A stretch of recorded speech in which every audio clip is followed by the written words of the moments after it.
selalu berusaha menyimpan sesuatu yang bisa membawa manfaat, baik untuk dirinya, untuk anak cucunya, maupun untuk keluarganya, untuk masa kini dan masa depannya. Kadang simpanan itu berbentuk uang, kadang berupa tanah, lain saat berbentuk pabrik, dan lain sebagainya. Sementara masa depan yang paling pasti adalah akhirat. Jika untuk masa depan dunia kita rela memeras keringat, membanting tulang, pergi pagi dan pulang petang, menyimpan uang, menyimpan tanah, menyimpan pabrik, pernahkah kita merenung jika satu saat kiamat datang, kita dibangkitkan dari kubur masing-masing, berdiri di padang mahsyar untuk mempertanggungjawabkan seluruh kegiatan hidup kita di dunia ini, lalu kita akan menuju ke alam akhirat. Sudahkah kita mempunyai simpanan untuk akhirat kita? Pada pertemuan kali ini saya ingin menyampaikan sebuah hadis di mana Rasulullah sallallahu alaihi wasallam bersabda, "Arba'un min kanzil jannah." Simpanan sorga ada 4 macam. Yang pertama, ikhfa'us sadaqah, menyembunyikan sedekah. Saudara-saudara kaum muslimin, sebagaimana yang kita maklum bahwa Allah Subhanahu wa taala melebihkan sebagian rezeki dari kita terhadap yang lain. Ada yang kaya, ada yang setengah kaya, ada yang miskin, ada yang setengah miskin, dan selanjutnya. Ada yang gajinya kecil tapi penghasilannya gede. Ada yang penghasilannya gede tapi nggak punya gaji. Ada juga yang memang gajinya gede dan penghasilannya gede. Kelebihan rezeki merupakan sunnatullah dan tidak harus membuat kita merasa lebih dari yang lain. Bahkan sebaliknya, kelebihan itu harus membuat kita ringan tangan untuk menolong mereka yang memang memerlukan pertolongan. Kalau saudara diberikan ilmu, maka pertanyaan akhirat cuma satu: ilmumu kau amalkan untuk apa? Kalau saudara diberikan umur yang panjang, pengadilan akhirat juga bertanya satu: umurmu kau habiskan di mana? Tapi kalau saudara diberikan harta, pengadilan akhirat akan bertanya 2: hartamu kau dapat dari mana? Kau belanjakan kemana? Dari mananya ditanya dan kemananya juga ditanya. Oleh karena kita akan dimintakan pertanggungan jawab, maka amanah yang bernama harta ini harus kita gunakan dengan sebaik-baiknya. Ada penggunaan yang merupakan kewajiban, itu zakat namanya. Ada penggunaan yang sewaktu-waktu, itu infak namanya. Ada yang lebih sewaktu-waktu lagi, dan itu sedekah namanya. Zakat dia terikat oleh haul dan nisab, oleh putaran batas waktu dan ukuran dari harta itu sendiri. Sedangkan infak terikat oleh situasi dan kondisi perekonomian seseorang. Sedangkan sedekah tidak terikat dengan apapun. Dalam kondisi seperti apapun kita bisa melakukan sedekah dengan yang terkecil sekalipun. Sampai-sampai Rasulullah sallallahu alaihi wasallam mengajarkan, la tahqiranna minal ma'rufi syai'an walau an talqa akhaka biwajhin talik. Atau ada hadis, tabassumuka fi wajhi akhika laka shadaqah. Senyumanmu kepada temanmu adalah sedekah. Jadi untuk melakukan sedekah tidak harus dalam berbentuk uang. Dengan ilmu kita bisa sedekah. Dengan tenaga kita bisa bersedekah, dengan pikiran kita bisa bersedekah, bahkan senyum kepada teman itu pun sedekah. Jadi kalau sedekah dengan uang memang belum punya uang, nyengir aja banyakin. Itu asal pada tempatnya, jangan lalu ketemu tiang listrik cengengesan. Tentu tidak pada tempatnya dan tidak wajar. Nah, sedekah yang paling dicintai Allah adalah sedekah yang disembunyikan. Artinya, jauh dari sifat riya. Kan kadang-kadang ada orang sedekah itu disebutkan namanya, apa tidak bagus? Kalau memang niatnya ikhlas, ya bagus-bagus saja. Untuk memberikan sugesti kepada yang lain. Di Fulan bin Fulan nyumbang sekian, diumumkan. Boleh kalau niatnya untuk memberikan rangsangan kepada yang lain supaya dia menyumbang lebih besar dari orang tadi.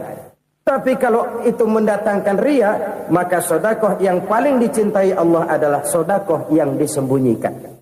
Tangan kiri saja tidak tahu apa yang diberikan oleh tangan kanan. Sedekah yang dilakukan dengan ikhlas akan merupakan perbendaharaan surga, tersembunyi dari pandangan orang lain, tidak seorang pun tahu.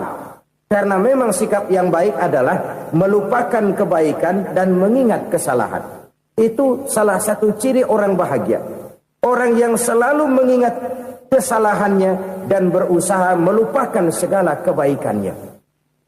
Kalau dia akan ada kebaikan, dia tidak bisa ikut, dia merasa rugi karena dia merasa belum pernah berbuat baik. Tapi kalau akan melakukan kesalahan baru, dia ingat kesalahan yang sudah-sudah, sehingga terhalang baginya untuk melakukan satu kesalahan baru. Demikianlah saudara-saudara, bahwa Allah melebihkan rizki sebagian kita dari yang lain, agar terjadi tolong-menolong dalam kehidupan ini. Jadi kesenjangan yang nature, kesenjangan yang alami, itu sunnatullah. Ada yang kaya, ada yang miskin, ada yang kelas menengah. Nah, kenapa lalu sekarang kita berusaha mengentaskan kemiskinan? Oleh karena adanya kesenjangan struktural. Kalau yang kaya bisa semakin kaya, kenapa yang miskin tidak bisa naik jadi ikut sedikit kaya? Sebab pada dasarnya Islam adalah agama yang sejak turunnya sudah berupaya memerangi kemiskinan. Bahkan dikatakan kemiskinan itu mendekatkan kepada kekufuran. Orang kalau miskin udah dekat banget sama kafir. Gampang menjadi kafir. Berapa banyak saudara-saudara kita yang oleh karena soal perut, oleh karena soal materi, terpaksa meninggalkan dan menanggalkan akidahnya.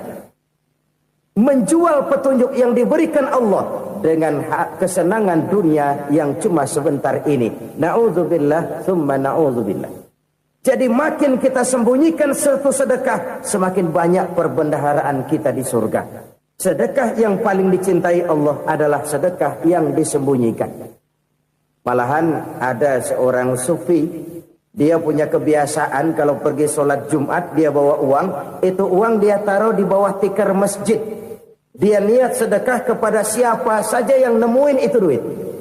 Maksudnya apa? Supaya yang nemuin nggak tahu siapa yang punya duit. Demikian dia saking ingin menyembunyikan sedekahnya. Karena sifat riya itu bisa memakan amal kita sendiri. Riya itu termasuk menyebut-nyebut kebaikan kita. Orang yang suka nepuk dada, sedikit-sedikit ngitungnya kalau nggak gua. Tuh kalau nggak gua tuh yang belah situ, kalau nggak gua. Iya, kalau nggak lu kenapa emang? Orang yang suka menepuk jasad, tuh biasanya memang begitu, saudara-saudara. Kalau perang lagi berkecamuk, orang nggak sempat ngaku jadi pahlawan. Tapi begitu perang selesai, yang kagak kenal bedil ngaku pahlawan, mas. Itu sesuatu yang biasa. Oleh karenanya, orang-orang yang ikhlas dalam bersedekah, disembunyikannya sedekah itu, Allah cinta betul. Malahan ada hadis memberikan jaminan, inna sedaqatal mar'il muslimi tazidu fil umri wa tadfa'u mitatas su'i. Sesungguhnya sedekahnya seorang mukmin tazidu fil umri, bisa menambah umur panjang. Wa tadfa'u mitatas su'i, dan menyelamatkan manusia dari mati secara su'ul khatimah. Jadi siapa yang kepengen panjang umur, banyaklah sedekah. Yang bosan hidup, pelit terus. Sedekah menambah panjang umur dan menyelamatkan manusia dari mati secara su'ul khatimah. Pak, katanya umur itu nggak bisa ditambah, nggak bisa dikurangin. Kapan? Kalau ajal sudah datang. Wa idza jaa ajaluhum la yastakhiruna sa'atan wa la yastakdimun. Kalau ajal datang tidak bisa dimajukan, tidak bisa dimundurkan. Itu kalau ajal sudah datang. Tidak bisa lagi umur ditambah dikurangi, sudah datang. Tapi kalau belum datang, itu kan haknya Allah. Mau ditambah, mau dikurangi, hak prerogatif Allah. Sebagai pencipta manusia, Allah Maha Kuasa dan Maha Mampu. Sedekah ini menambah panjang umur dan menyelamatkan manusia dari mati secara su'ul khatimah. Itu orang mati kan sama ya, kondisinya mati, nggak nafas. Tapi hakikat mati kan lain-lain. Ada yang mati itu husnul khatimah, baik akhirnya. Misalnya lagi ngaji mati, lagi sholat mati, lagi sedekah mati. Ini yang dinamakan dengan husnul khatimah, baik di akhirnya. Sebaliknya ada yang su'ul khatimah, jelek di akhirnya. Ini yang jadi catatan akhir. Lagi nyekek botol, mampus. Lagi banting kartu, modar. Su'ul khatimah, jelek pada akhirnya. Sedekah menyelamatkan manusia dari mati secara su'ul khatimah. Dan kita semua kepengen mendapat husnul khatimah, jauh dari su'ul khatimah. Oleh sebab itu yang bisa menyelamatkan kita dari penyakit itu antara lain adalah sedekah yang disembunyikan. Yang dikerjakan dengan ikhlas karena Allah. Tidak karena kepengen dipuji orang, tidak karena ingin dikatakan orang pemurah, sebab orang dermawan itu orang yang memberi tanpa harus diminta.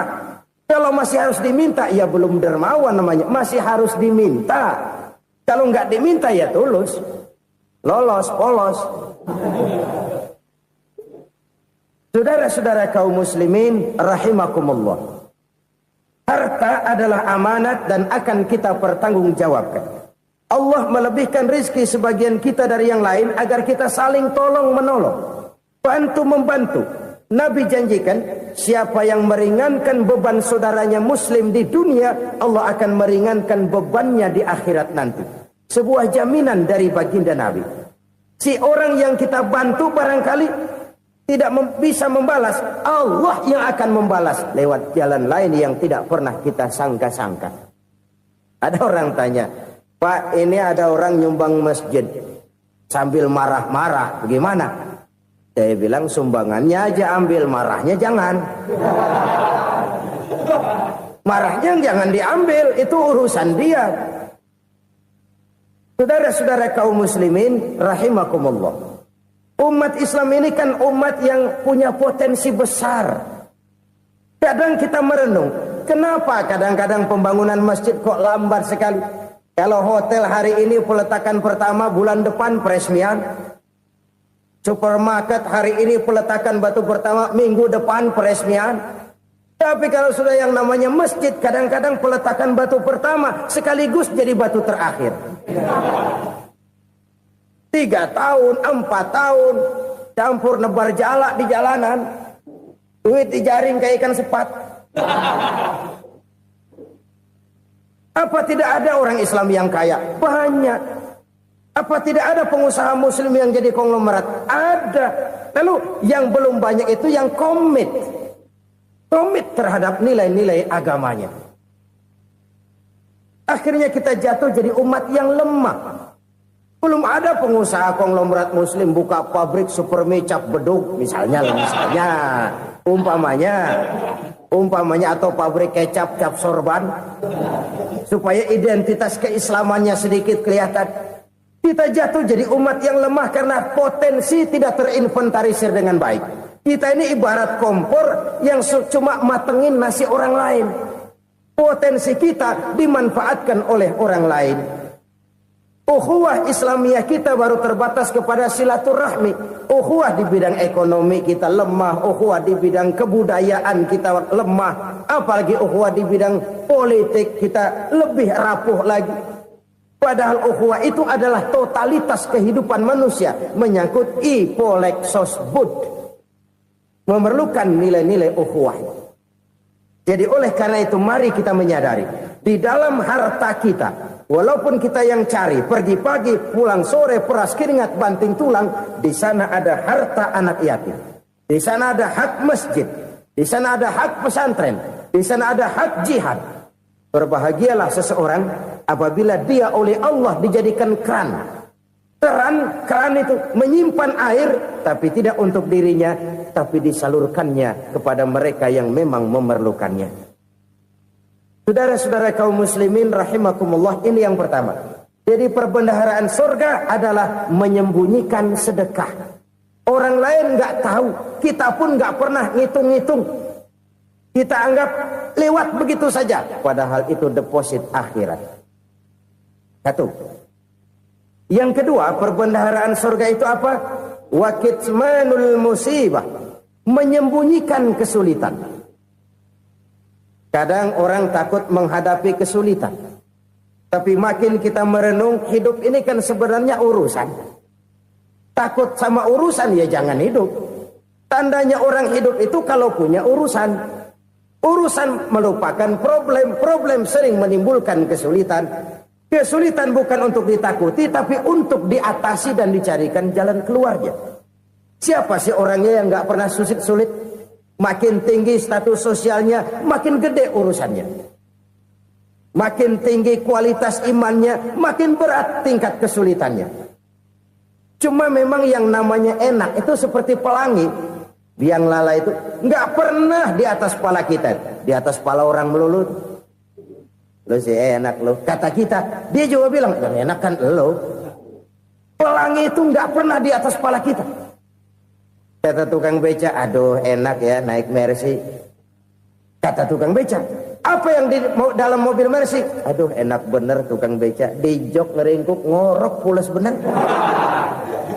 Saya kamar pakai AC sejuk, tempat tidur sutra empuk, alga spring bed, kulak kulik nggak bisa pules kalau belum minum Valium, belum tidur. Enak bener tukang beca, di jok ngorok nggak tahu wetan kulon. Si tukang beca bilang yang di Mercy enak, yang di Mercy bilang tukang beca enak. Inilah enak. Nggak pernah di atas kepala kita, di atas kepala orang lain melulu enak itu. Nah, saudara-saudara, yang merupakan perbendaharaan surga itu orang yang bisa menyembunyikan kesulitan, baik pribadi ataupun rumah tangga. Nih terutama rumah tangga yang jadi soalnya. Kadang-kadang kita ini kalau senang, sebaliknya kalau senang kita diam, kalem aja, cuek. Banyak banget duit kita, bawaan diam aja udah. Malah ketemu orang takut. Tapi begitu susah, sekampung tahu. Padahal Nabi mengajarkan perbendaharaan surga itu menyembunyikan musibah, menyembunyikan kesulitan. Kalau enak, cerita sama orang-orang. Kalau nggak enak, rasain sendiri, tekan sendiri, atasin sendiri. Kita kan sebaliknya. Senang kita diam, asal lagi susah, paling tidak kita nyari teman buat cerita kesusahan. Siapa orangnya yang nggak pernah susah? Cuma soalnya bagaimana kita mengatasi kesusahan itu sendiri. Begitu juga misalnya kalau orang sudah berumah tangga, itu orang tuanya harus menjadi tempat dia cerita yang enak-enak saja. Yang nggak enak rasain berdua, selesaikan berdua, atasin berdua. Jangan dibalik. Asal senang diam, giliran susah saja. Maknya laporan. Terbalik. Bisa menjaga security informasi.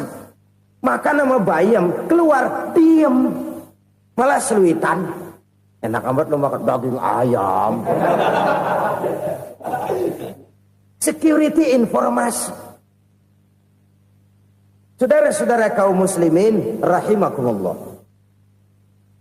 Ujian yang terberat itu yang pernah diberikan kepada para nabi, para rasul, para aulia, para ulama. Makin tinggi keimanan, makin berat bentuk kesulitan. Ayo saya kemukakan satu contoh saja. Ada seorang nabi yang kaya, nabi kaya, namanya Nabi Ayub. Iblis kalau orang begini kan keki, ibadahnya rajin, kaya. Nih yang kayak begini susah digodain. Kalau ibadahnya rajin, miskin, kali bisa disogok. Sini imannya mantap, ibadahnya rajin, kaya, nabi lagi. Tapi namanya iblis, nggak kurang akal. Laporan, Tuhan, kenapa Les? Ya ini bahasa saya, bahasa Qur'annya sih nggak gitu. Itu hambamu yang namanya Ayub, dia rajin ibadah cuma karena dikasih kaya aja. Coba kasih miskin dia, berhenti dia sembahyang. Ah, kamu bisa aja. Saya tahu Ayub itu hambaku yang ikhlas. Saya buktiin Tuhan, silahkan. Dibuktiin lah, iblis turun ke alamin. Yang mula-mula dia lakukan, dia rusak sawah ladang Nabi Ayub. Dia binasakan binatang ternak Nabi Ayub. Sehingga dalam waktu singkat, jatuhlah Nabi Ayub dari orang paling kaya, jadi orang paling miskin. Beliau masih ibadah di mihrab dalam masjid. Datang iblis. Saudara Ayub, ya, lagi ngapain? Ibadah. Nyembah Allah, nyembah Allah. Oh, percuma. Kenapa? Tuhan yang ente sembah nih, dia udah bikin miskin ente. Sawah ladang ente hancur lebur, binatang ternak binasa. Sekarang ente jadi orang paling miskin. Ngapain nyembah Tuhan kayak begitu? Tekor. Udah berhenti dah ibadah, berhenti ibadah. Ini iblis sama Tuhan laporannya lain, yang dikerjakan kepada Nabi Ayub juga lain. Benar begitu iblis, kata Nabi Ayub. Iya, sawah ladang saya habis, buras. Binatang ternak saya binasa, binasa. Saya miskin, bangpak. Apa jawab Nabi Ayub? Bukan innalillahi, ya, ini hebat. Alhamdulillahillazi a'tani wa akhza minni. Segala puji bagi Allah yang telah memberikan harta kepada saya dan sekarang mengambilnya lagi. Alhamdulillah. Allah yang ngasih, Allah yang ambil. Itu mah urusan Allah. Iblis cuman ibadah jalan terus, sujud lagi Nabi Ayub. Iblis seleher gondok banget. Dasar Nabi nggak mempan dia apa-apain. Miskin malah alhamdulillah. Allah yang ngasih, Allah yang ambil. Jadi kalau kita tidak komit, kita tidak terikat kepada kaya, miskin, senang, susah, apa yang bisa bikin kita susah? Jadikan kekayaan, kemiskinan, jadikan senang, susah sebagai anak buah yang bisa kita atur. Jangan kekayaan ngatur kita, jangan kemiskinan ngatur kita. Kita yang harus mengatur mereka. Senang, susah, kaya, miskin, bahagia, sengsara, jadikan itu anak buah yang bisa kita atur. Kalau sekarang kita kaya, lain saat boleh jadi kita miskin, semiskin-miskinnya. Allah yang ngasih, Allah yang ambil. Tenaga mana yang bisa menghalangi? Ibadah jalan terus. Iblis makin gondok. Dasar Nabi loh. Akhirnya apa? Nabi Ayub dikerjain, diberikan penyakit. Demikian fatal penyakitnya. Bayangin, udah miskin sakit. Masya Allah. Miskin sakit. Sakitnya nggak lama, kira-kira 16 tahun. Istrinya 3, 2 mental minta ceraiin. Ngerawatin laki bengek begini. Senang belum tentu, susah udah pasti nih. Cerai aja, cerai dah. Cerai. Tinggal satu Siti Rahmah yang setia menemani beliau. Sesetia-setianya hati perempuan. Satu saat Siti Rahmah bilang, "Bang, iya, abang kan Nabi, Bang. Lalu, namanya Nabi kan doanya jarang meleset, Bang. Maksud kamu minta kenapa sih sama Tuhan biar abang sembuh, baik dah, Bang?" Siti Rahmah, iya. Saya sakit berapa tahun sih dah? 16 tahun, Bang. Sebelum ini saya sehat berapa tahun? Ya kira-kira 60 tahun, Bang. Nah, coba ente banding-bandingin, Rahmah. Saya dikasih sehat 60 tahun. Dikasih sakit 16 tahun. Sudah nggak sabar. Mau doa kepada Allah minta sembuh. Saya malu. Malu kepada Allah. Diuji dengan yang luar biasa seperti ini, tidak mengganggu stabilitas kehambaannya. Dia tetap menghamba kepada Allah Subhanahu wa ta'ala. Saudara-saudara kaum muslimin rahimakumullah.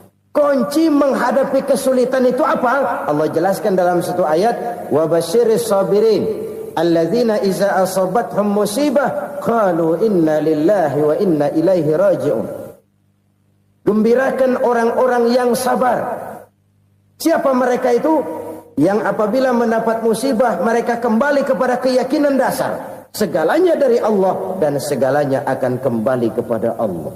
Ini konsepsi dasar dari sikap muslim dalam menghadapi berbagai kesulitan. Segalanya dari Allah, segalanya akan kembali kepada Allah. Kalau ini sudah kondisi dasarnya, maka kita akan lapang menghadapi kenyataan bagaimanapun pahitnya. Apakah itu namanya miskin, apakah itu namanya sakit, bahkan maut sekalipun. Maut sekalipun. Segalanya dari Allah, segalanya akan kembali kepada Allah. Ini sikap hidup, bukan sekedar ucapan. Kita kadang-kadang menjadikannya sebagai ucapan. Mulutnya sehingga berhenti, innalillahi wa inna ilaihi rajiun, tapi nangisnya terus gerung-gerungan. Bukan itu, ini kesadaran moral. Kalau segalanya dari Allah, segalanya kembali kepada Allah, kan sebenarnya cuma nunggu giliran. Hari ini saya nyembayangin dia, entah hari apa saya disembayangin orang. Hari ini saya antar dia ke kubur, entah hari apa orang nganterin saya ke kubur. Hari ini saya tahlilkan dia, entah nanti kapan orang tahlilkan saya. Segalanya dari Allah, segalanya akan kembali juga kepada Allah. Oleh sebab itu saudara-saudara, kesulitan bukan untuk ditakuti. Kesulitan justru untuk diatasi, dicarikan jalan keluarnya. Dan tidak ada orang yang tidak pernah mendapat kesulitan. Tidak ada. Semakin tinggi status sosial, semakin tinggi kualitas keimanan, semakin besar juga tingkat kesulitan. Hanya saja bagaimana cara kita mengatasinya. Dan Al-Quran menyatakan, inna ma'al usri yusra. Di balik kesulitan itu pasti ada kemudahan. Roda itu berputar. Karena itu Rasulullah sallallahu alaihi wasallam mengingatkan kepada kita, ta'arraf ilallahi fir rakha ya'rifka fis syiddah. Ingatlah kepada Allah di waktu kamu senang, supaya Allah ingat kepada kamu di waktu kamu susah. Kalau waktu senang kita ingat kepada Allah, kita susah, Allah tidak akan meninggalkan kita. Tapi kalau waktu senang kita jauh dari Allah, sujud tidak sempat, dengan masjid jauh, ketika senang kita lupakan Allah. Nanti begitu kita susah, Allah lupakan kita. Dan itu menyakitkan. Oleh karena itu orang-orang tua kita dulu bilang, kalau lagi sehat ingat-ingat lu bakal sakit nanti. Kalau lagi kaya ingat-ingat satu saat kita bakal jatuh miskin. Bahkan kalau lagi muda ingat-ingat kita bakal tua. Dan yang terpenting kalau lagi hidup ingat-ingat kita bakal mati. Saudara-saudara kaum muslimin rahimakumullah. Jadi yang kedua yang merupakan perbendaharaan surga, menyembunyikan musibah. Saudara-saudara kaum muslimin rahimakumullah. Hal ketiga yang merupakan perbendaharaan surga adalah wasilatur rahmi. Orang yang suka bersilaturahmi. Sebagaimana yang kita maklum bahwa manusia adalah makhluk yang disebut zon politika. Makhluk sosial yang tidak mungkin hidup sendiri-sendiri. Betapa dan siapapun kita memerlukan orang lain. Bodoh betul manusia kalau tinggal di tengah masyarakat tapi tidak mau bermasyarakat. Merasa hebat sendiri, pintar sendiri, gagah sendiri, kaya sendiri. Mungkin kalau mati juga ngubur sendiri. Jangankan kita di sini, di sorga saja Nabi Adam waktu sendirian bengong melulu, ngondar mandir. Allah tegur dam sepi dam. Ya ini kalau bahasa saya.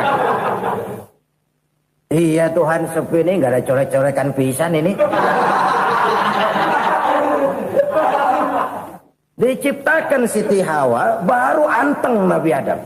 Itu di surga. Cobalah. Umpamanya saudara tinggal di Jakarta nih. Kayak bener. Apaan aja di Jakarta punya saudara dah. Jembatan Semanggi ambil. Monas buntel bawa pulang. Hotel-hotel ambil semua. Cuman tinggal di Jakarta sendirian, apa enaknya? Betapa dan siapapun kita perlu orang lain. Tidak ada seorang pun yang bisa memenuhi kebutuhan hidupnya secara sendiri-sendiri. Nah, Islam telah menyelamatkan manusia dari ras diskriminasi. Mengikat manusia dengan persaudaraan yang berlandaskan kepada akidah. Karena itu dianjurkan bersilaturahmi. Bahkan Nabi menyatakan, man arada ayyubsata lahu fi rizqihi wa yunsa'a fi atharihi falyasil rahimah. Siapa yang kepengen diluaskan rezekinya dan dipanjangkan usianya, banyaklah ia bersilaturahmi. Siapa yang kepengen dimudahkan rezekinya, hendaknya ia banyak bersilaturahmi. Kalau banyak teman, kesulitan kan paling tidak ada tempat cerita. Udah susah, sendirian kita pikirin diri, nggak ada tempat tukar pikiran. Cepet banget sama bengek. Dilawan sendiri. Nah, secara makro kita bisa berkata, tidak mungkin ada kemenangan kalau tidak ada kekuatan. Tidak ada kekuatan kalau tidak ada kesatuan dan persatuan. Tidak mungkin ada kesatuan dan persatuan tanpa semangat silaturahmi. Kalau umat Islam mau menang, dia harus kuat. Kalau umat Islam mau kuat, dia harus bersatu. Kalau umat Islam mau bersatu, dia harus membudayakan silaturahmi ini. Bahkan sampai-sampai kata Nabi, kalau bisa cari nilai tambah. Apa? Silman qata'ak. Bersilaturahmilah kau kepada orang yang marah denganmu. Masya Allah, indahnya ajaran agama kita. Orang yang marah pun kepada kita, kata Nabi, kalau bisa bersilaturahmilah kepadanya. Kepada orang yang marah itu. Di situ nilai tambah. Cuman jujur nih hadis, ngucapinnya gampang, ngamalinnya yang berat banget. Orang marah sama kita, kita disuruh silaturahmi. Ada apa malu? Lu marah, ada gue marahan lagi. Gue pikirin. Saudara-saudara kaum muslimin rahimakumullah. Tapi ini yang diajarkan, bahkan ini yang dicontohkan oleh baginda Rasul. Bagaimana begitu mudah, misalnya satu saat Abu Jahal ini ngatur strategi bagaimana bikin Muhammad celaka. Dia gali lubang di depan tempat tidurnya. Dia tutupin daun korma. Terus dia panggil seseorang, ke sini. Kasih tahu Muhammad, pamannya sakit keras, minta ditengokin. Berangkat orang ini ke sana. Muhammad, labbaik. Pamanmu sakit keras, dia minta ditengokin. Baik, saya akan datang menjenguk beliau. Berangkatlah Nabi ke rumah Abu Jahal tanpa prasangka apapun. Abu Jahal udah pasang setil, selimut 3 rangkap setengah dipakai, persis kayak orang meriang.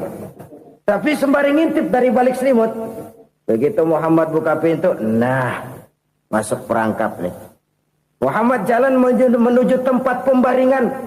Makin lama makin dekat, makin lama makin dekat, makin dekat ke lubang yang dipasang oleh Abu Jahal itu.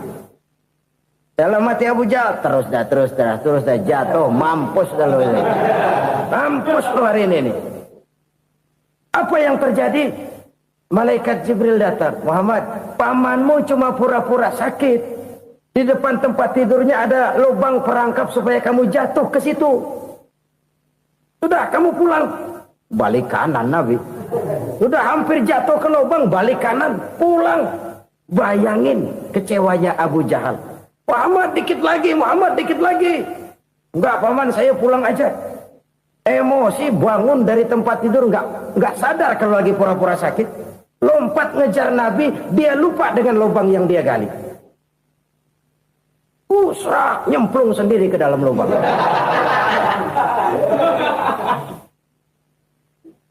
Nabi terus berlalu. Ini terjadi keanehan. Jatuh ke lubang yang dia gali itu sebenarnya nggak terlalu dalam ya, antara 3-4 meteran lah. Tolong saya jatuh ke lubang ini. Datanglah pelayan-pelayannya itu. Angkat saya dari sini. Oh, yang ngulurin tambang. Satu gulung, belum juga nyampe itu tambang. Kurang, beli lagi ke warung. Sambung, ulur lagi, nggak juga bisa sampai. Wah, ini kerjaan Muhammad ini. Tolong, siapa salah seorang kamu ke rumah Muhammad, kasih tahu encangnya kecebur. Minta ditolongin. Sampaikan kepada Rasul. Kenapa? Pamanmu jatuh ke lubang, Muhammad minta tolong diangkatin. Tambang udah nyambung-nyambung nggak nyampe juga. Ya, nanti saya datang, saya tolong. Coba. Nyata-nyata orang berniat jahat mau mencelakakan dia. Datang dia menolong. Ini yang disebut air tuba dibalas air susu ya ini. Bukan sebaliknya. Air tuba dibalas air susu. Paman, kecebur ya? Iya Muhammad, tolong ini. Pegang tangan saya. Nabi ulurkan tangannya. Nyampe. Dipegang oleh Abu Jahal. Diangkat ke atas. Sampai atas. Apa kata Abu Jahal? Sihirmu memang hebat Muhammad. Udah ditolongin dikata sihir. Yang enak kita kemplang kan itu orang begitu. Urusan apa? Tapi inilah akhlak. Kalau bisa kamu bersilaturahmilah dengan orang yang marah kepadamu sekalipun. Orang marah kita tetap baik. So, kalau kita berbuat baik sama orang yang memang baik, rasanya sih biasa-biasa aja. Orang baik kita baik lagi, ya draw aja, belum ada nilai tambah di situ. Baru ada nilai tambah kalau kita bisa berbuat baik kepada orang yang nyakitin kita. Itu namanya kita setingkat di atas dia. Dia sakitin kita, kita berbuat baik sama dia. Dia pelit sama kita, kita baik sama dia. Dia marahin kita, kita deketin dia. Di situ kita punya nilai tambah. Jadi siapa yang ingin diluaskan rezekinya kata Nabi dan dipanjangkan umurnya, hendaklah ia banyak-banyak bersilaturahmi. Sederhana sebenarnya silaturahmi, tapi silaturahmi membangkitkan semangat kesatuan dan persatuan. Kesatuan dan persatuan melahirkan kekuatan. Dalam matematika 1 ditambah 1 pasti 2. Tapi di tengah masyarakat 1 orang takut ditambah 1 orang takut, hasilnya jadi 2 orang setengah berani. Kenapa setengah berani? Karena udah berdua. Tadi pan takut sendirian. Kalau dia kumpul turu-turu takutlah jadi berani. Kita yang lemah, kita yang tidak berdaya, kita yang miskin, kalau mau kompak bersatu, apa yang nggak bisa kita kerjain? Apalagi tinggal di kota besar, pilihan cuma 2. Bertahan atau minggir. Bertahan atau minggir. Untuk bisa bertahan harus mampu bersaing. Untuk mampu bersaing harus punya keahlian. Keahlian harus ditunjang dengan pendidikan, ditambah oleh kekompakan sebagai umat. Udah miskin mencar mulu, orang injak kita. Orang nggak pandang urusan apa yang malu. Oleh karena itu silaturahmi pada hakikatnya merupakan roh dari ukhuwah yang diajarkan oleh agama kita. Bagaimana Islam menyelamatkan masyarakat manusia dari ras diskriminasi, mengikat manusia, dan tidak ada persaudaraan yang lebih indah selain persaudaraan yang diikat dengan nilai-nilai akidah. Sepanjang orang di jalan Allah, itulah saudara kita. Keluar dia dari jalan Allah, selesailah persaudaraan sampai di situ. Karena itu, kalau ingin menyimpan sesuatu di surga, banyaklah bersilaturahmi. Datang ke rumah ini, datang ke rumah itu, dan lain sebagainya. Itu simpanan kita di akhirat nanti. Ini yang ketiga. Saudara-saudara, yang keempat, perbendaharaan surga itu apa? Wa qawlu la hawla wa la quwwata illa billah. Ucapan la hawla wa la quwwata illa billah. Ibadah kan ada yang berat, modalnya besar. Bangun masjid berat, modalnya besar. Bangun rumah sakit berat, modalnya besar. Ada ibadah yang berat, tapi modalnya ringan. Misalnya puasa. Puasa itu berat, mengendalikan nafsu. Kalau sekedar nggak makan nggak minum sih enteng, mengendalikan nafsu. Itu jihad terbesar. Tapi kan modalnya ringan, cuma niat saja. Ini ibadah berat, modalnya ringan. Ada ibadah yang ringan, modalnya juga enteng. Seperti termasuk ucapan la haula wa la quwwata illa billah. Tanpa sadar, la haula wa la quwwata illa billah. Nyelengin tuh di surga. Nyelengin, kita nggak terasa. Nyelengin simpenan akhirat. La haula wa la quwwata illa billah. Nyimpen lagi. Kaget, la haula wa la quwata illa billah, nyimpan lagi, banyak simpanan. Walaupun sebenarnya yang dimaksud di sini adalah kesadaran batin bahwa tidak ada daya dan kekuatan kecuali Allah. Itu intinya. Kita memulai pekerjaan disunahkan baca bismillah, kan begitu. Apa itu? Kesadaran moral. Bahwa ini saya bisa kerjakan. Saya kerjakan ini dengan menyebut nama Allah. Kenapa? Kalau Allah tidak memberikan daya dan kekuatan, mana mampu saya kerjakan ini. Maka saya kerjakan ini dengan menyebut nama Allah. Bismillah. Kesadaran moral. Manusia hanya wajib berusaha, tapi nggak pernah wajib berhasil. Banyak hal-hal yang kalau kita renungkan secara rasio nggak mungkin. Tapi jadi kenyataan. La haula wa la quwata illa billah. Tidak ada daya dan kekuatan kecuali bagi Allah semata-mata. Kesadaran moral akan kelemahan dan keterbatasan makhluk bernama manusia. Kadang kita kagum dengan otak, tapi kita sering lupa sama yang bikin otak. Padahal bagaimanapun hebatnya otak, yang bikin otak pasti lebih hebat dari otak. Nggak percaya, silahkan otak-otakan. Inilah kecenderungan. Kita kagum dengan pesawat-pesawat mutakhir, bukan main besi gede banget terbang itu. Alangkah hebatnya. Lalu apa yang bikin otak tidak lebih hebat dari itu semua? Kita puji laut. Apa yang bikin laut tidak lebih hebat dari laut itu? La haula wa la quwata illa billah. Tidak ada daya dan kekuatan kecuali Allah. Apa yang bisa kita lakukan? Kalau tidak karena daya dan kemampuan yang diberikan oleh Allah kepada kita. Lahirlah sikap tawadu, rendah hati. Tidak melonjak menjadi angkuh dan sombong. Sadar akan kelemahan dan keterbatasan diri. Sebagai makhluk yang diciptakan oleh Allah subhanahu wa ta'ala. Jadi satu sisi ini ucapan yang berpahala. La haula. Jadi wiridan. Pada sisi lain ini kesadaran moral. Sikap mental, kesadaran batin, bahwa yang punya daya dan kekuatan itu cuma Allah.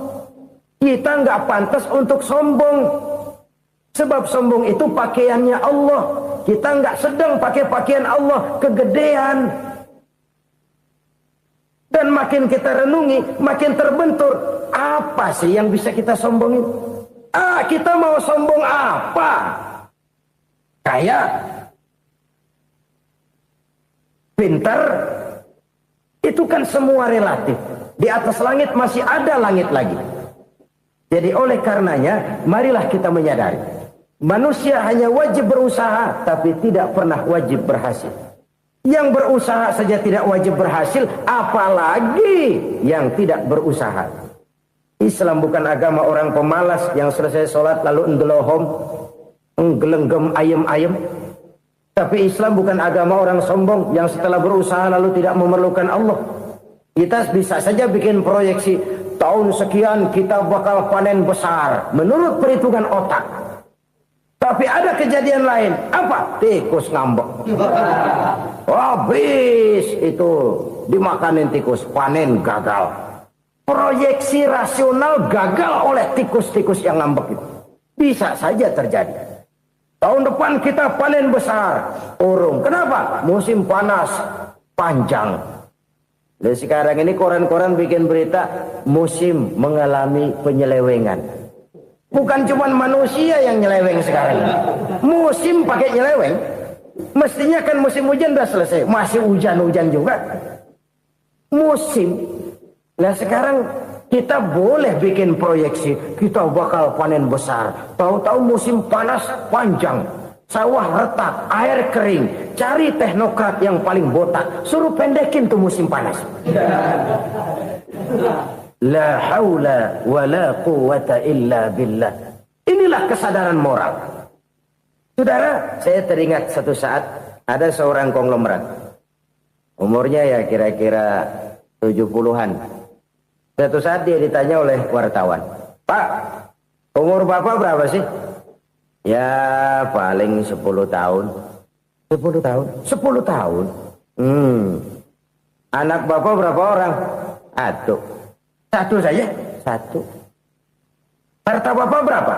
Ya paling-paling bangsa 7 juta kali. 7 juta? Iya. Pak, kenapa Bapak bohongi saya? Bapak punya buku biografi. Koran-koran, majalah-majalah banyak memuat cerita riwayat hidup Bapak. Saya tahu umur Bapak 70. Kenapa bilang cuma 7 tahun? Saya tahu anak Bapak 8. Kenapa cuma bilang 1? Saya tahu harta bapak miliaran, mungkin triliunan, pabrik di mana-mana, bank di mana-mana. Kenapa bilang uang bapak cuma 7 juta? Nah, kata si konglomerat tadi, kamu benar nak, kamu benar. Umur saya kalau jumlahnya memang 70 nak. Cuman ingat-ingat saya, baru 7 tahun terakhir ini saya sujud. Baru 7 tahun terakhir ini saya berusaha dekat dengan Allah. Saya laksanakan perintahnya, saya jauhi larangannya. 7 tahun inilah rasanya yang ada nilainya di hadapan Allah. Yang 63 tahun matong, kelabu, kelem umur gue. Habis untuk maksiat, untuk munkarat. Maka ketika ditanya tadi, umur saya 7 tahun itu. Oh begitu Pak. Oh iya. Lalu anak Pak. Anak bapak kan 8. Kenapa bilang cuma 1? Nah, kalau jumlah hitungannya memang anak saya 8. Tapi dari 8 orang ini rasanya cuma 1 nih. Yang bakal jadi buah hati, belahan jantung. Pelanjut cerita, penerus sejarah. Bakal jadi anak soleh yang akan mendoakan saya. Cuma 1 rasanya anak saya ini yang bakal jadi buah hati saya. Besar-besaran saya. Yang akan mendoakan di kubur saya. Yang akan mendoakan di akhirat saya. Yang 7 orang mana? Masya Allah, yang atu tenggeng, yang atu nyekek botol mulu, yang atu nggak karu-karuan. Makanya saya bilang 1 anak saya yang akan bisa mendoakan saya.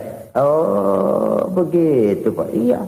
Nah harta Pak, harta bapak kan triliunan, pabrik bapak di mana-mana, uang bapak hampir di tiap bank-bank besar. Kenapa bilang cuma 7 juta? Betul kau nak. Harta saya kalau jumlahnya memang miliaran, triliunan mungkin. Tapi yang saya ingat baru 7 juta tuh yang saya belanjakan di jalan Allah. Saya nyumbang masjid, saya santuni yatim piatu, saya bantu pembangunan pesantren, saya bantu pembangunan rumah sakit Islam. Itu yang akan saya bawa pulang ke akhirat, yang 7 juta itu. Yang triliunan itu nanti akan diperebutkan oleh anak-anak saya sebagai waris saya. Jadi harta saya 7 juta itu yang bakal nemenin saya di akhirat. Yang akan saya bawa pulang jadi teman saya. Saudara-saudara kaum muslimin, jangan-jangan orang tua itu adalah kita-kita ini. Jangan-jangan kita-kita ini adalah orang tua itu. Jangan-jangan itu potret dari diri kita masing-masing. Dari sekian umur yang diberikan Allah, berapa tahun yang ada nilainya di hadapan Allah? Dari sekian anak-anak yang merupakan amanah, berapa yang akan mendoakan kita sebagai orang tuanya menjadi anak soleh? Dari sekian banyak harta yang diberikan Allah, berapa yang akan kita bawa pulang menghadapnya nanti, yang kita belanjakan di jalan Allah? Ini sebuah potret kehidupan. Karena itu kita kembali kepada la haula wa la quwwata illa billah. Kita wajib berusaha, kita wajib berikhtiar. Selebihnya, segala daya dan kekuatan hanya milik Allah saja semata-mata. Satu kesadaran batin dari setiap pribadi muslim. Setelah ia berusaha dan berikhtiar, ia menyerahkannya kepada Allah Subhanahu wa ta'ala. Jadi, satu sisi ini merupakan wiridan ucapan yang mengandung pahala. Pada sisi lain, ini merupakan sikap batin dari seorang muslim di dalam ia menghadapi realitas kehidupan ini. Saudara-saudara kaum muslimin, rahimakumullah. Kalau ini kita jadikan satu basis kehidupan, maka ini akan menyelamatkan manusia dari kemungkinan tergelincir menjadi orang yang lupa diri dan lupa darat. Sebab itu Imamul Ghazali berpesan, jadidis safinah fa innal bahra amiq wa khuziz zad fa inna safara ba'id wa khaffifil hamla fa innal hamla sadid. Perbarui selalu kapalmu karena lautan sangat dalam. Bawa bekal yang banyak karena perjalanan ini sangat jauh. Ringankan beban karena kebanyakan beban akan menyakitkan. Alangkah indah kalimat ini, alangkah dalam makna yang terkandung di sana. Perbarui selalu kapalmu karena lautan sangat dalam. Apa artinya ini? Jaga mentalmu baik-baik. Pelihara imanmu baik-baik karena hidup penuh cobaan seperti lautan. Kita kalau berlayar di lautan kan kadang-kadang tenang, angin bertiup sepoi-sepoi basah. Jika malam datang bintang gemintang bertabur menghias cakrawala. Rembulan memantulkan sinarnya dengan indah. Dalam keadaan begitu berlayar enak. Tapi lain saat ombak menggunung, halilintar menyambar, angin topan bertiup. Berapa banyak sudah saudara-saudara kita yang tenggelam di lautan dunia tanpa sadar bahwa dia belum sampai kepada pantai yang akan dituju. Berapa banyak sudah saudara-saudara kita yang tenggelam di lautan dunia ini tanpa sempat bangkit lagi. Dia menyangka sudah sampai kepada tujuannya. Hati-hati kapal jangan sampai bocor karena lautan sangat dalam. Iman ini jaga baik-baik karena hidup penuh dengan ujian. Wa khuzizat fa inna safara ba'id. Bawa bekal yang banyak karena perjalanan sangat jauh. Saudara mau ke Bandung, bawa duit. Saudara mau ke Surabaya, banyakan lagi duitnya. Saudara mau ke Mekah, gepokan, iketan tuh duit nggak lembaran lagi. Makin jauh perjalanan, makin banyak bekal yang harus kita bawa. Kalau saudara dari Jakarta mau ke Surabaya, kagak bawa duit berangkat juga, itu sih bukan berani namanya, nekat. Sampai Surabaya belum tentu, sengsara di jalan udah pasti. Kenapa? Nggak bawa bekal berangkat. Sama juga kita nih, misalnya belum sempat sembahyang, mati. Waduh, berani banget orang. Belum punya bekal, mati. Sengsara di jalan. Atau bekal tidak cukup. Dari Jakarta saudara mau ke Surabaya, bawa duit 500 perak. Paling jauh Cikampek nyampenya itu. Paling jauh itu. Antara jauhnya perjalanan dengan bekal yang saudara bawa tidak seimbang. Hidup ini perjalanan panjang. A walking tour. Dimulai dari alam arwah. Sebelum jasad diciptakan, roh diciptakan lebih dulu. Dari situ pindah ke alam rahim. Dari alam rahim pindah ke alam dunia. Dari alam dunia pindah ke alam barzah. Baru menuju akhirat. Satu perjalanan panjang. Kalau bekal tidak bawa, sengsara di jalan. Bawa bekal yang banyak karena perjalanan ini sangat jauh. Wa khaffifil hamla, ringankan beban karena beban itu cuma akan menyulitkan. Kalau bekal itu sih keperluan, tapi beban nggak kita perluin, coba ngeberat-beratin. Apa ini beban? Dosa, kecurangan, kebatilan, kezoliman, ketidakadilan, kesewenang-wenangan. Itu akan jadi beban kita di akhirat. Alangkah celakanya, perjalanan panjang, bekal tidak bawa, beban kelewat banyak, alamat sengsara di jalan. Pahala tidak ada, dosa berlipat ganda. Na'udzubillah, summa na'udzubillah. Kalau kita rangkum nasihat Al-Ghazali dengan kisah si konglomerat tadi, kita akan mengambil kesimpulan. Pertama, bekal terbaik dalam menghadapi gejolak kehidupan ini tidak lain adalah iman. Yang kedua, pahala dan dosa. Dua hal kontroversial. Pahala adalah bekal, dosa adalah beban. Tapi kita sekarang kan tidak begitu terangsang kepada yang abstrak. Orang berlomba mencari yang konkret-konkret saja. Yang real. Kalau memang dosa, benjol dong. Kira-kira begitu. Kira-kira begitu. Persis orang Yahudi dulu. Orang Yahudi itu kan pernah minta kepada Nabi Musa. Ya Musa, lan nu'mina laka hatta narallaha jahrah. Musa, kami nggak bakal mau beriman kepada Allah kalau belum kami lihat Allah ada nongkrong di depan kami. Kalau memang Tuhan ada, taruh dong di depan kami. Mau yang konkret-konkret saja. Kalau memang dosa, benjol dong. Kalau memang pahala, berasa dong. Orang terangsang kepada yang real, yang konkret-konkret saja. Karena itu, untuk mengejar dosa, orang mau bayar. Tapi untuk mengejar pahala, walaupun tidak bayar, orang segan.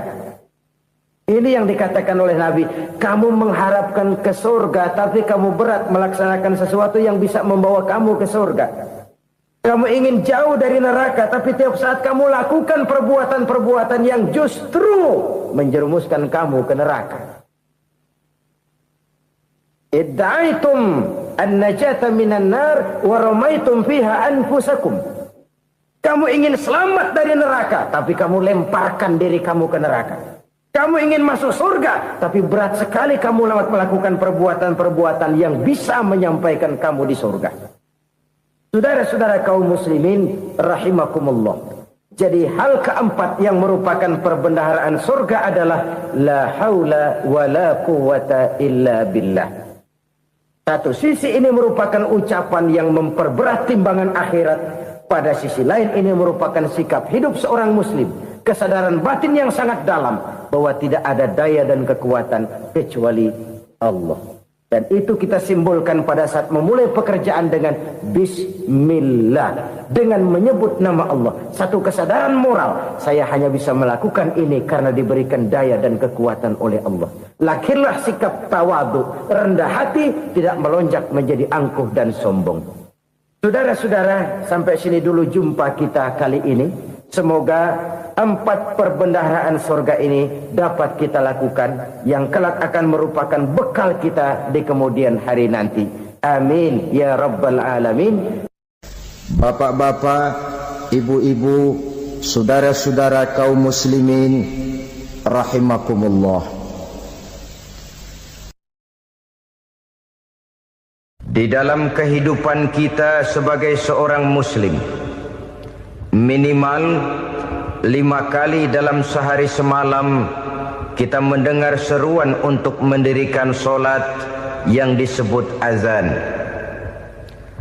Ada kalimat menarik di dalam kalimat azan itu, yakni seruan hayya 'alal falah, marilah menuju kepada keberuntungan, marilah meraih kemenangan.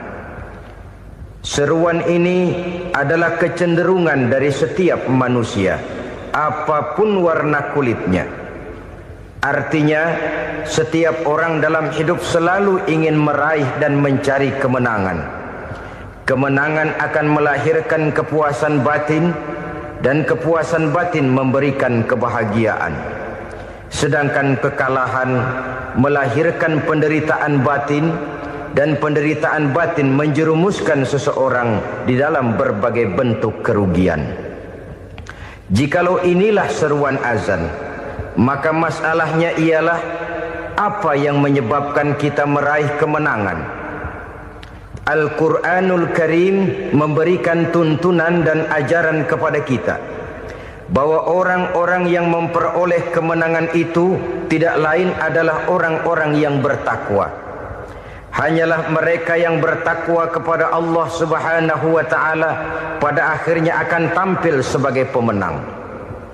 Lalu siapa orang yang bertakwa itu? Dijelaskan dalam awal-awal Al-Baqarah, orang yang bertakwa yang akan meraih kemenangan. Pertama, allazina yu'minuna bil ghaib, yaitu orang-orang yang beriman kepada yang gaib. Percaya bahwa ada alam yang gaib, alam yang abstrak, alam yang tidak bisa dijangkau oleh salah satu daripada panca indera kita. Mereka percaya dan beriman kepada adanya malaikat, beriman kepada adanya iblis dan jin, beriman kepada adanya alam kubur, beriman kepada adanya alam mahsyar, beriman kepada adanya alam akhirat, beriman kepada adanya surga dan neraka.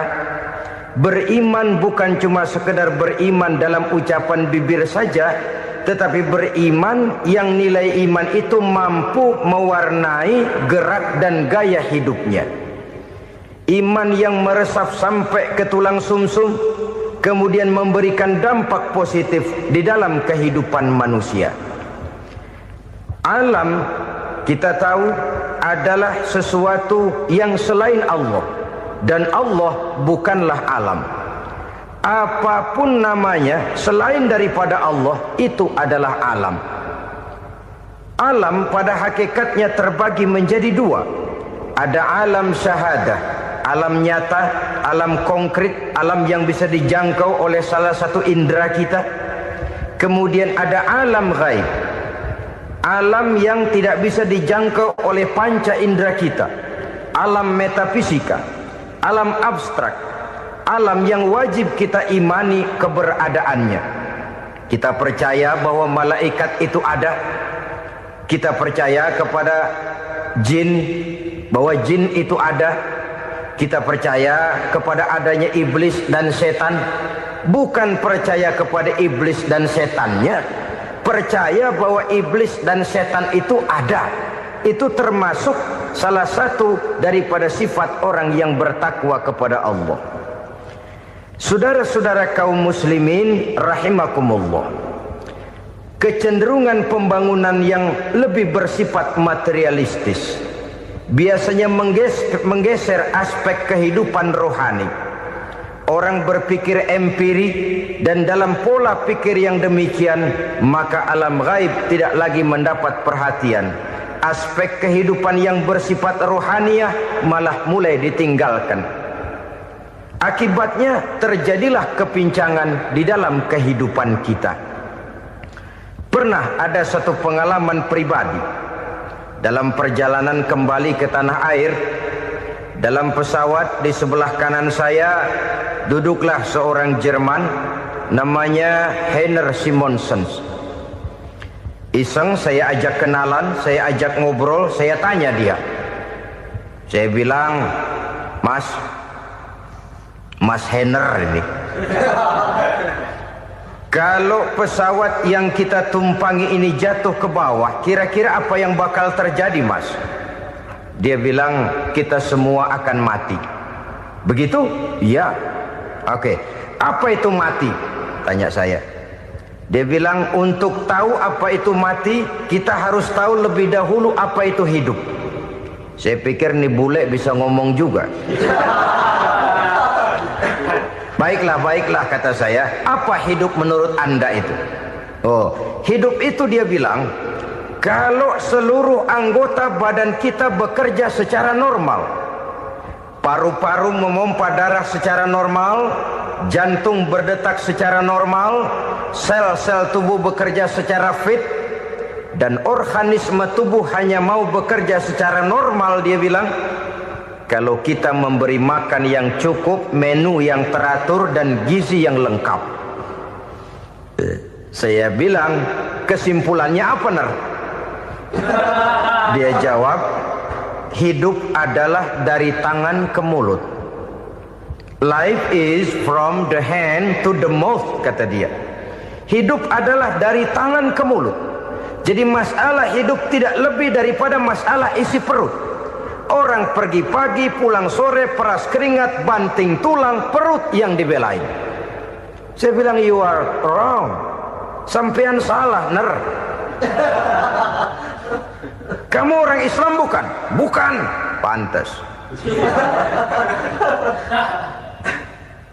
Kenapa saya salah? Dia bilang, ya jelas salah.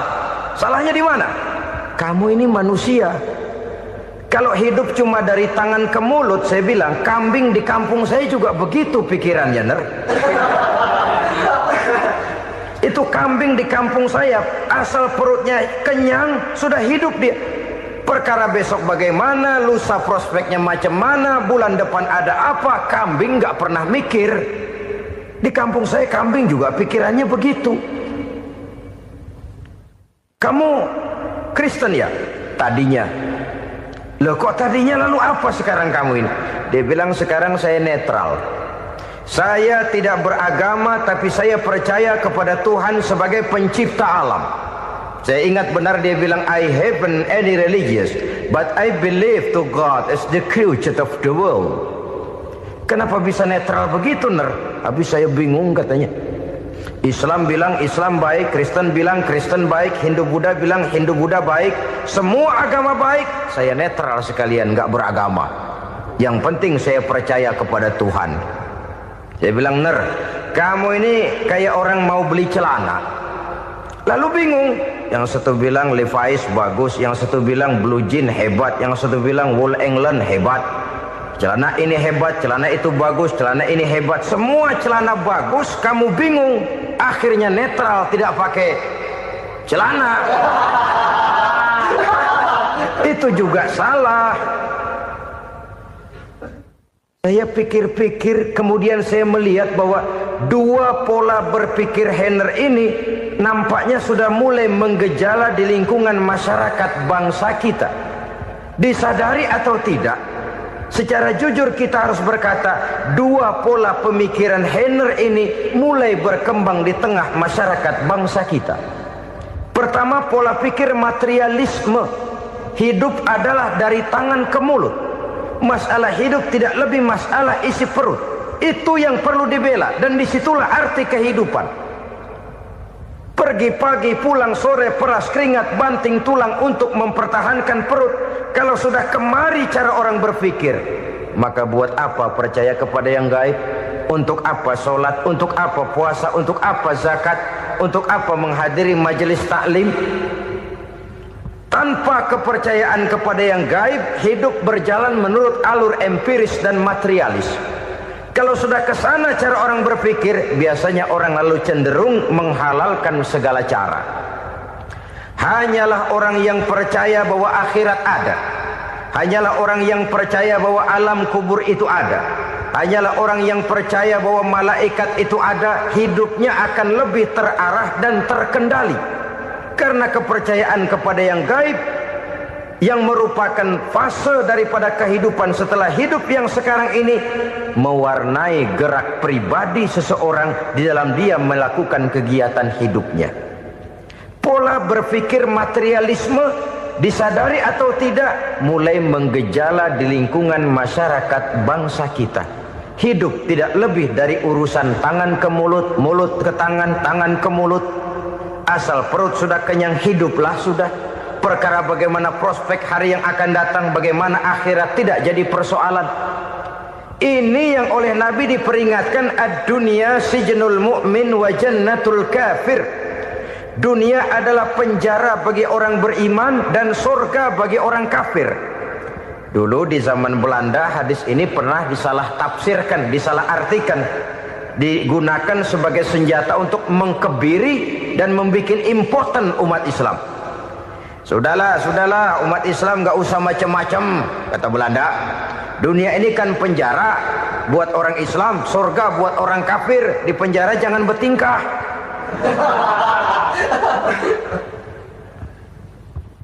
Pengertiannya tidak begitu. Dunia adalah penjara bagi orang mukmin. Artinya dalam kehidupan dunia seorang mukmin tidak bebas memperturutkan hawa nafsunya. Di penjara hawa nafsunya itu. Sebaliknya, surga bagi orang-orang kafir. Buat orang kafir, surgalah dunia ini. Mereka bebas memperturutkan hawa nafsunya. Dilarang tidak terlarang, dicegah pun tidak tercegah. Mereka hidup menurut alur bisikan nafsu mereka sendiri. Kemudian bila ajal datang, maut merenggut nyawa, selesailah surganya sampai di situ. Maka bagi orang-orang yang tidak percaya kepada adanya akhirat, kepada adanya alam gaib, surganya sebatas umurnya. Sekali lagi, surganya sebatas umurnya. Bila umur selesai, ajal pun datang merenggut nyawa, selesailah sudah surganya sampai di situ. Alangkah pendeknya perjalanan orang-orang yang tidak percaya kepada alam gaib ini. Bagi kita mukmin, jikalau kita mampu memenjarakan hawa nafsu, kita bisa bahagia di dunia ini. Dan Islam memang tidak menyuruh kita sengsara di dunia. Raih dunia, kejar dunia, gapai dunia sebagai alat untuk mencapai kebahagiaan di akhirat nanti. Hidup adalah satu perjalanan panjang yang terbentang sejak kita terlahir dari alam rahim sampai kepada alam akhirat nanti. Andai kata kita gagal meraih kebahagiaan di dunia, toh kita masih punya akhirat. Tapi jangan jadi dalil yang melemahkan semangat. Biarin dah kita di dunia kebelangsak, yang penting akhirat. Akhirnya dunia benar-benar kebelangsak. Bagaimana dunia ini bisa kita raih, dan bagaimana meraih dunia untuk menunjang kepentingan akhirat nanti. Yang kedua, dari pikiran Heiner yang saya lihat menggejala di lingkungan masyarakat bangsa kita, timbulnya manusia-manusia netral. Seolah-olah Tuhan yes, agama no. Sama Tuhan percaya, agama ogah. Tuhan ngangguk, giliran agama godeng. Padahal hampir dalam setiap ayat dalam Quran, kata-kata amanu biasanya bergandeng dengan wa amilus shalihat. iman dan amal soleh. Ini sebagai isyarat Tuhan dan agama jangan pernah dipisah-pisah. Apabila kita bertuhan, maka kita harus beragama. Apabila kita beragama, maka agama itu harus bersumberkan dari Tuhan yang kita imani itu. Tidak mungkin kita pisah, Tuhan yes, agama no. Sama Tuhan percaya tapi agama bikin sendiri. Sembayangnya cukup bengong 2 jam madep ngulon.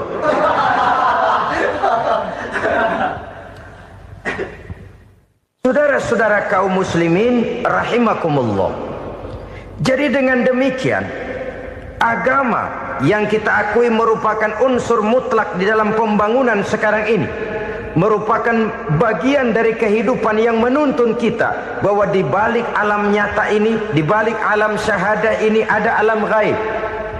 Dan mudabbir, murabbi, yang mengatur, yang menguasai, yang memelihara baik dia alam nyata, baik dia alam gaib, tidak lain adalah Allah Subhanahu wa ta'ala.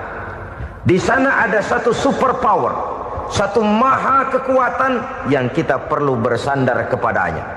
Sebagai makhluk nyata yang hidup di alam nyata, berbuatlah secara nyata sebagaimana harusnya kita berbuat. Karena Islam jelas bukan agamanya orang pemalas. Islam jelas bukan agamanya orang yang mengajarkan setelah selesai sholat boleh duduk, nggelenggem ayam-ayam, ndelohom, menghitung bintang di langit sambil menunggu keajaiban. Tidak. Islam adalah agama yang mengajarkan apabila sholat sudah selesai kamu kerjakan, bertebaranlah di permukaan bumi, cari karunia Tuhanmu. Jangan hidup berpangku tangan menunggu keajaiban. Karena hidup bukan undian. Jangan berharap untung besar tanpa mau peras keringat. Tapi di sebalik itu toh kita juga harus yakin bahwa di sisi usaha nyata yang kita lakukan ada satu super power, satu maha kekuatan gaib yang menentukan berhasil dan tidaknya usaha kita.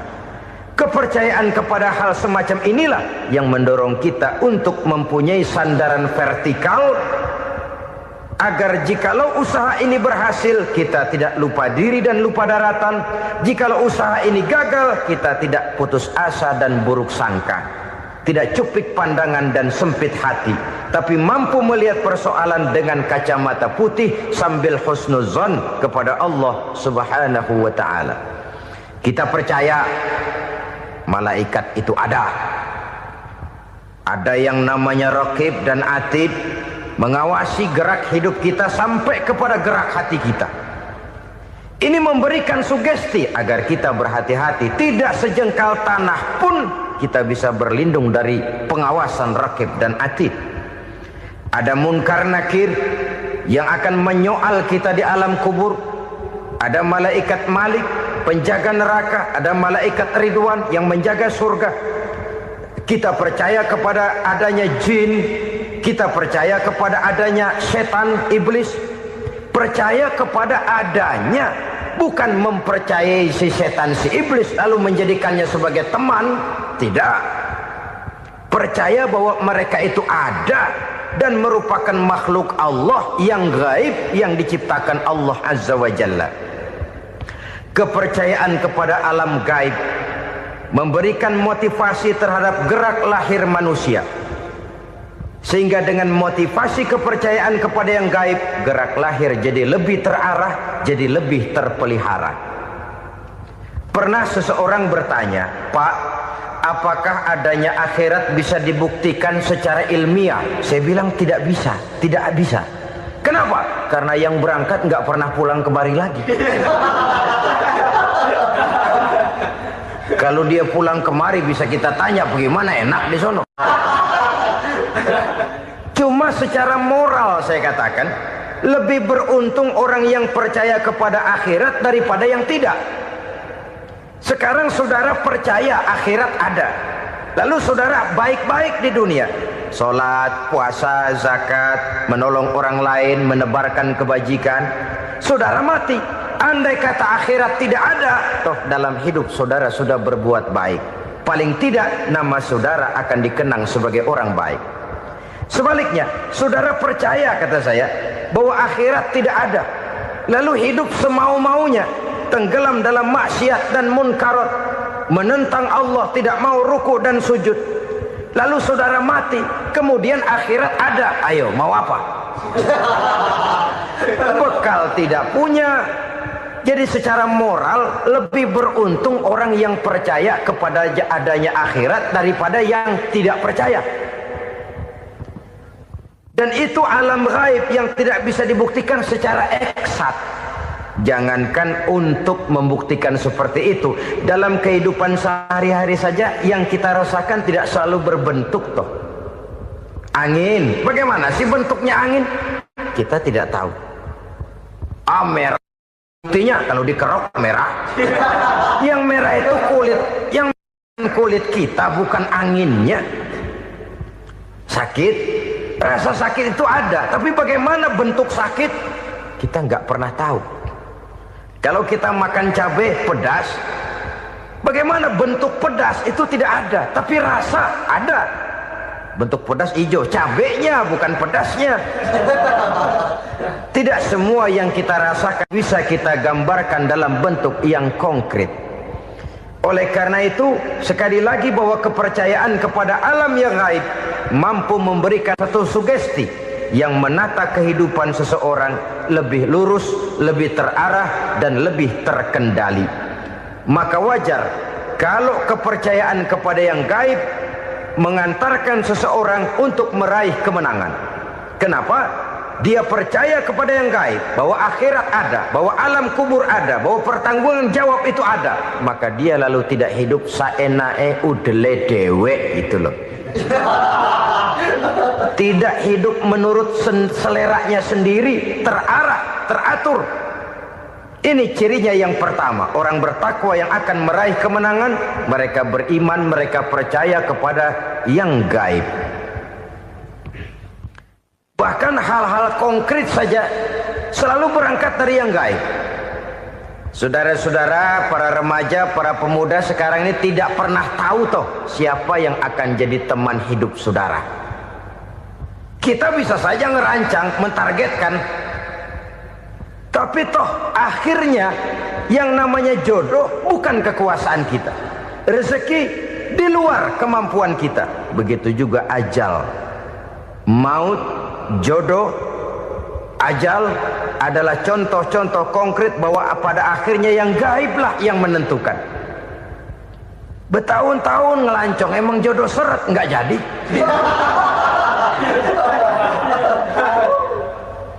Begitu kenal baru setengah malam nginep ditangkap hansip kan.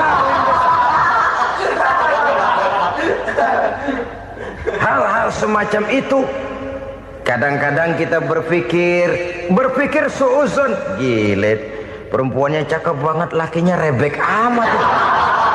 Memang begitulah jodohnya. Memang begitulah jodohnya.